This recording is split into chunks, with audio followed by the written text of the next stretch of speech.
রাজশাহীর বাঘা উপজেলায় আওয়ামী লীগের দুই গ্রুপের মধ্যে সংঘর্ষের ঘটনা ঘটেছে। এই সংঘর্ষে অন্তত ২০ জন আহত হয়েছে। স্থানীয় সূত্র থেকে জানা গেছে, সকাল 10:30টার দিকে বাঘা উপজেলা পরিষদের সামনে এই সংঘর্ষ শুরু হয়।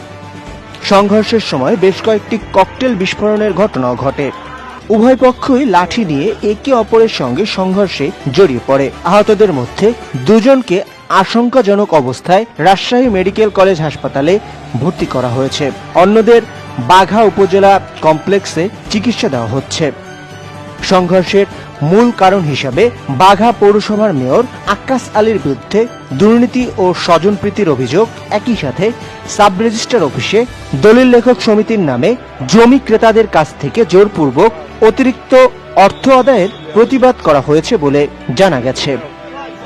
পরিস্থিতি নিয়ন্ত্রণে আনতে পুলিশ বেশ কয়েক রাউন্ড ফাঁকা গুলি ছুড়েছে। রাজশাহী জেলা পুলিশের অতিরিক্ত পুলিশ সুপার রফিকুল আলম জানিয়েছেন, পুলিশ পরিস্থিতি নিয়ন্ত্রণে এনেছে। তিনি আরও বলেন, ঘটনার বিস্তারিত তদন্ত করে দেখা হচ্ছে। এই ঘটনায় স্থানীয় জনগণের মধ্যে উদ্বেগ দেখা দিয়েছে। রাজনৈতিক নেতৃবৃন্দের কাছে দ্রুত এবং শান্তিপূর্ণ সহাবস্থানের আহ্বান জানিয়েছে স্থানীয় সচেতন মহল।